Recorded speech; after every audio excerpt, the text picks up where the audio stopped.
Josh Monday is the National Sales Manager and Product Demonstrator for Roland and Boss gear here in Australia. This is his 1987X, the 50-watt reissue Marshall sitting behind me here, still out of its head cap. Josh sent me his amp, and we had quite a long discussion about the mods that he wanted done, and it was quite a comprehensive wish list and kind of challenged my thinking around how I was going to put this together. His requests were essentially keep it as a Plexi. I want to have a Plexi mode. I want to be able to set it on a Variac and dial in an EVH style, brown sound, right, with the amp dimed. Josh is a big Eddie fan, particularly likes the Live Without a Net 5150 tones, right? So that's awesome. I thought I'd obviously use the Frankie for this clip because of that. But he also wanted to be able to use the amp at kind of more controllable volumes, right? So we talked about putting a José gain stage, so the gain stage in front of the Plexi, right? So that's been done. And I've also implemented my hybrid diode clipping in here, right? Which is effectively acts like a José master pre-tone stack, but keeps the master volume in the traditional position for a 2203 style amp or the original José mods that he would often do, which really kind of gives you the best of both worlds, right? So I'm going to take this over here. We're going to plug in, and what you'll hear in the first part of the clip here is a range of tones that we're getting from this amp, with my Marshall 4x12 here, which is full of first reissue greenbacks. It's an old late 80s cab, mic'd up with a 57, right? So straight into the cab, I'm going straight from the guitar in through my pedal board here, no booster or anything. So I've just got an EVH flanger, MX, and an MXR Echoplex delay pedal just to get a few Eddie vibes going on. We'll go through a range of tones and you'll just hear the mic'd up cab. Okay, so for the first tones, I've got the Variac set at 180 from our normal 240, which if you're in the US would be like setting the Variac at 90 from your wall voltage of 120, which we believe is how Ed set the amp, right? One of the mods that I completed on the amp to allow this is a bias switch on the rear. In the up position, it sets the bias of the amp ready for 180 for your Variac, and with the switch down, it's back to regular mains. So let's have a listen to that.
Okay, so for the next tones, we're back at 240 regular mains, and I just want to hear what this thing sounds like as a kind of a regular Plexi, plugged in, no Variac.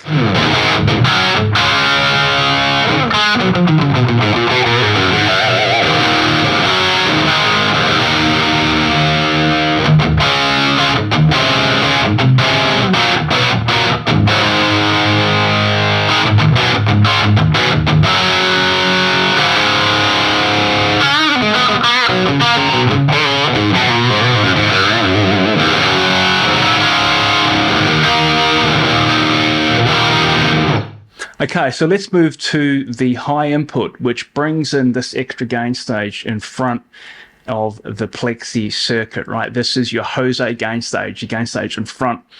And the master volume is sitting in a kind of traditional position, as you would see in a 2203, which is kind of post-tone stack, right? Before the phase inverter. So this is very reminiscent of the Richard Fortus Mick Mars amp that Pete Thorne and Dave Friedman featured on Pete's channel. The same architecture, right? So let's have a listen to this.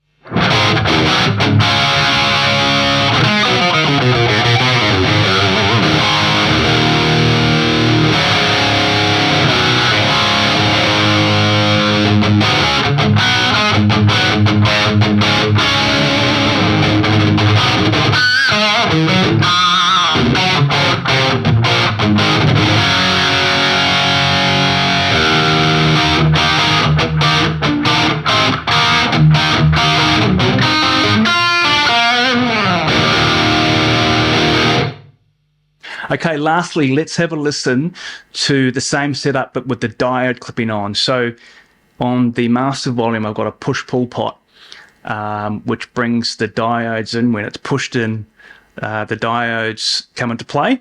I should also say that on the gain pot, right, the first pot there, it's also push-pull. And we've got a 4700 picofarad bright cap there. So when it's pushed in, there's no bright cap. When I pull it out, the bright cap comes into play, so we can kind of get, you know, that old style, that kind of late 60s, early 70s thing going on, very aggressive, or with it pushed in, you've got more control over the gain. So with the diode clipping, right, what we're trying to do here really is to simulate the sound of a cranked amp, a Plexi on 10, right, particularly a Plexi on 10 that's on a Variac, right, because that really browns out. So let's have a listen to see whether this thing kind of sounds a bit like the beginning of the clip when I had the amp on a Variac.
Okay, so for the next section of the clip, I want to put that theory to the test a bit more, right? So I'm going to bring the amp over, plug it in here to my rack, my Axe FX3. I'm going to use the looper on the Axe, right? And so what I do with that is I'll play some riffs, I'll record that into the looper, and then with the looper I can play it back, right? And we're going to record two different tones on the amp. I'm going to record it with the amp in the Plexi mode, the low input, with it dimed, and with the Variac on, right? So we're getting, you know, the old school EVH tone.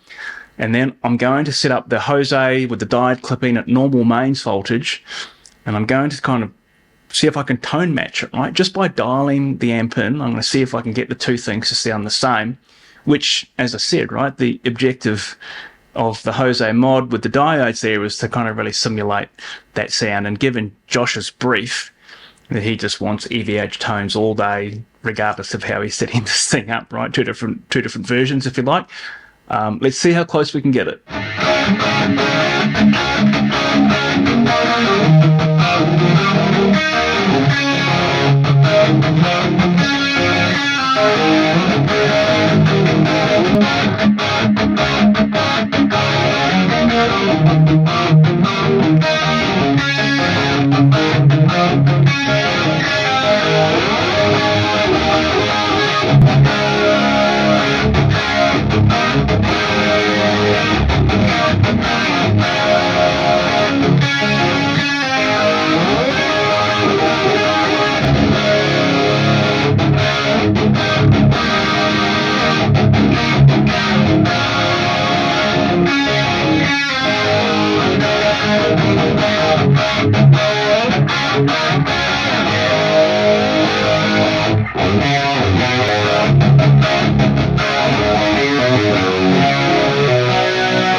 All right, so let's talk a bit about how I implemented this mod, right? So I'm going to go through the basic schematic for the José mod, and I'll show you some pictures of the insides of this thing, so you get an idea of how I did it, right? How I approached it, how I put it together.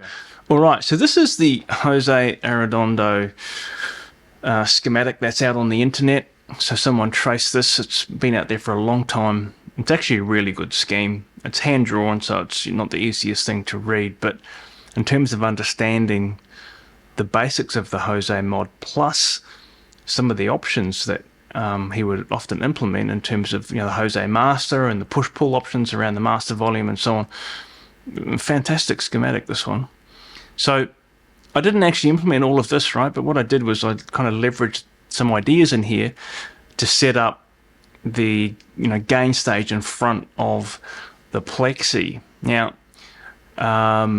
you can see each one of these is a preamp tube, right? So 1, 2, 3, 4, and as we know, standard Marshall Plexi, there's only 3. So the José mod would always require drilling an extra preamp tube and then wiring that up. Now I didn't do that in this amp, right? So the way I do these mods is very low invasive, could be reversed without any damage to the amp or the chassis. So we do lose the ability to blend channels the way I do this, right? So you lose the normal channel, you're kind of only dealing with the high treble channel, so to speak. But we do that by saving the need to drill this extra hole. So you can imagine, ignore this for a second. This is in a normal Plexi, the three preamp tubes. This would be V1, V2. V2's driving the cathode follower on this side of it. All right, 100k to ground, and here's our tone stack. And then here's the phase inverter here. Now the José mod will put a gain stage out in front, so here's our extra tube. So what I do is eliminate this side of V1 so I can kind of cascade these two things together. So let's just kind of trace this through and you get an idea of kind of how I set this up. So forget about all these switches and so on. I'll just kind of take you through the main signal path and kind of my approach to implementing this mod in this 50 watt Plexi. So your guitar signal comes in here, right, to the grid of the first gain stage. We have a 2K7 and a 0.68 bypass on the cathode to ground, right? You can see here 2 plate resistors. In the normal José it's 2 100Ks. I actually used a 220 and a 100, right? And then the first coupler 0.0022 I actually used, right? And then he would often have this, this first pot, right? We could adjust the boost or adjust the level of the first gain stage. I didn't implement that.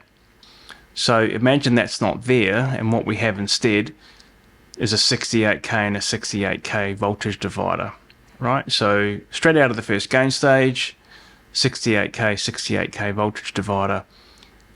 Ignore this interrupt loop, and then straight into the grid of the second gain stage. And now we're kind of into the normal Plexi, right? 100k plate resistor, here it is. 2K7 and 0.68 on the cathode again. Through the next coupler, which I had as 0.022. And then into what is now the gain pot, right? This would have normally been the volume for the old Plexi, 1 meg. We've got the bright cap there, which I've made switchable, and then into the 470k out of the gain pot, 470k voltage divider with the 470 picofarad over the top. This is all kind of standard Marshall now, right? Then into the gain stage that's coupled to the cathode follower, right? 820R. I did put a 22 microfarad bypass cap across here to fatten it up, and then into the cathode follower arrangement and so on. And the way I did this was to set up, as I said, my kind of hybrid clipping, and I'll post a link to the video where I show you how to set that up. What the hybrid clipping kind of does basically is to emulate this arrangement here, which is, these are actually transistors drawn here, but there could be Zener diodes, the José master. So we kind of, we set this up, but we keep the master volume in its traditional place after the tone stack and before the phase inverter. Have a look at that video if you want to see that kind of setup. All right, so let's flick through a few pictures, right, to show you how I implemented this. First thing is I replaced this. This is the stock Marshall loop in the reissue amps. It runs off a 30 volt DC supply. It's terrible, right? I'm going to say it. It's shit. Here is a replacement loop that I designed. All right, I did this PCB design specifically to be a drop-in replacement for the Marshall reissues. And you can see, right, this is all totally lines up. You can buy this guy off my website, right? This is the industry standard LND 150 zero loss high voltage effects loop. It runs on about 300 volts DC.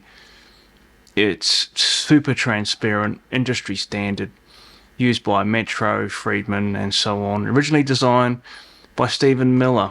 So yeah, doing this PCB as a drop-in replacement for the Marshalls, it's a nice upgrade, right? I'd recommend it if you've got a reissue amp. So here I am testing the bias selection switch here, right? So I've got a couple of bias probes here on both of the power tubes, and this is at 180 volts on the Variac, right? Or if you're in the US, this would be say 90.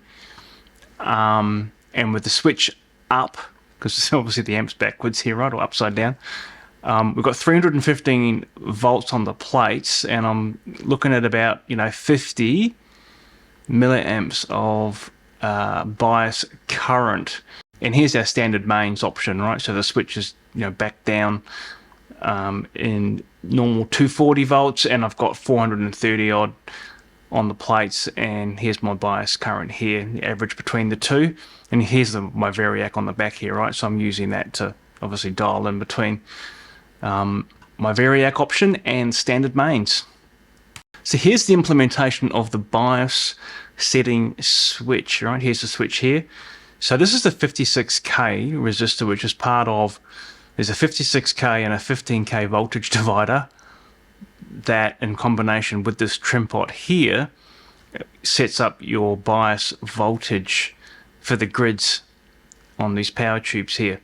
So what I'm doing, this is a 100k resistor here, right? And I used a pot actually to adjust this in and get the right value. When the switch is off, this resistor has no impact, and it's standard, right? But when I flick it and I'll go into 180 volt mode or Variac mode, this 100k resistor goes in parallel with this guy, which allows me to change the bias voltage to bias this thing correctly for a 180 volt main. So here's just a few shots, right, that kind of show you, what you need to do to the board to set this up. Now, in reference to the schematic that we just chatted through, these are the cathode resistors, or the cathode setup for V1, 2K7 on both sides, and a 0.68 microfarad bypass cap. This was already here, this was stock. Okay, but I changed both of those. Looking down through the board here, you can kind of see some of the mods, right? So I talked about a 220k and a 100k plate. Here's my 0.0022 first coupler. Okay, 68k voltage divider. Now the way you do this, you can see I've got a 470 picofarad to ground here as well. This is just trimming off some top end. But these two jacks are no longer used in the amp, and this is the high input, this is the low input. So, and these are switched jacks, right? So when you come into the low input, which is the Plexi mode, all of this first stage here, which includes these 68Ks and this coupler and all that. It's all bypassed, not even used. So you come in here on this side of the jack and you're into the second gain stage in the amp. It's a standard Plexi. So you come in here, gain stage, then to the gain pot, and off you go. When you come into the high input, you're actually using the first gain stage on V1, right? Comes in here through this coupler, 68K voltage divider, switched through the jack because there's nothing in this jack now, right? So that means that these two pins here are connected, or these two lugs are connected. You can see I've got a 1 meg to ground here. That's important as your grid reference. Here's the new effects loop in here. I'm going to show you that, right? What else can I talk about? Probably not much on there. You can see, actually, we'll show you this one here. This is the 820R resistor, which is the cathode for V2. Okay, V2A, 22K microfarad bypass cap sitting on top of it. I also had a 0.68, so I put the 0.68 in there to begin with, and then I wanted to fatten it up, so I put the 22 microfarad on top as well. And you can see you need to mod this, right? You need to get this 470K here, needs to have a ground reference, so I've just bridged it across there. When we come out of the gain pot, it's coming straight into here. So the gain pot into this side of the 470K voltage divider. Here's our 470 picofarad treble peaker. Here's a clearer shot of that. And you can see the gain pot here. I probably mentioned, I think I did mention that I've got a push-pull bright cap. This is a 4700 picofarad. Okay, so you can see how that's set up. Simple as. Here's the arrangement on V1, right? So these are 33K grid stoppers on both sides. Reuse the shielded cable that's already available in the 1987X. Another shot of it there. Let's keep going. Okay, so here's kind of a glimpse into how I do my hybrid setup. So you need to reconfigure the 100K cathode on the cathode follower, because the way it's set up in the stock amp is that 100K is sitting here in R12. And you've seen, I posted a bunch of videos on this, right? Like a lot. You gotta break this connection here. You can't have your 100K cathode on the cathode follower connected. See the PCB trace here? Connected to the input of your tone stack. If you're going to do either a traditional José master or the hybrid clipping technique that I use. So the way I've done this here, right, here's 100K underneath the heat shrink here. That goes off to the ground bus bar on the pots. 10K off here. Here's our 0.22 microfarad coupler, and that comes into the tone stack. So here we've kind of inserted our 10K dropper in the 0.022 microfarad coupling cap, and then this little bit of shielded coax here heads off and gives me control over the Zener diode clipping. Here it is here. Okay, and this is now the master volume pot. The reason that the shielded coax is kind of up in the air here is because to take these, I actually removed the loop when I took these photos and just lifted it up so I could take some pictures, otherwise the loop was kind of in the way. So the arrangement here is I've got two Zener diodes in here and I've got a resistor to ground. Again, you reference the hybrid Zener diode clipping video that I have posted previously, and you'll see how that's all set up. Here's another shot of it all, and you can see I've actually got the loop now back in position, and all the shielded coax is all nicely kind of tied away. And keep going here. So here's a shot of the total amp, and you can see here's the upgraded loop, right? So the way that I set this up is the treble wiper is the input to the loop. Here's a treble wiper, shielded coax, right? This goes to the input of the loop, and then out of the loop we're into the input of the master volume. So the master volume is post loop. That means you can use the return, you can come into the return jack here and use this as a power amp. And your power amp, here's your master volume for the power amp here, right? So it becomes, really kind of handy and useful in that way. In terms of powering the loop, right, you need a ground reference for this thing, which is provided. This green wire here is already left over from the stock loop, and it comes in and grounds itself over here. And this red wire is connected to this side of this massive 10 watt 47k cement resistor. So I'm reusing that, and I'm using a 47k dropper on my loop board, and I'm getting about 285, 290 volts on the loop side of the dropper here, right, which is perfect. You want about 300 there. So this all works out great. And here's our bias switch there, nicely labeled. Now, one thing to be aware of, okay, and this is a note for the owner, for Josh, right? Whatever you do, you can't have this plugged into the mains at 240 volts and flick that switch up to 180. You'll red plate your tubes. So use this wisely. And here you can see the push-pull arrangements, right? So the normal is actually the gain, and this is the master volume. Both of them are push-pull. So the push-pull here is for the bright, and the push-pull here is to bring the diodes in and out. And there we have it, guys. One modded 1987X. Okay, guys, that's it for today's clip. Don't forget to like, subscribe to the channel if you haven't. Watch one of these videos, and I'll see you next time.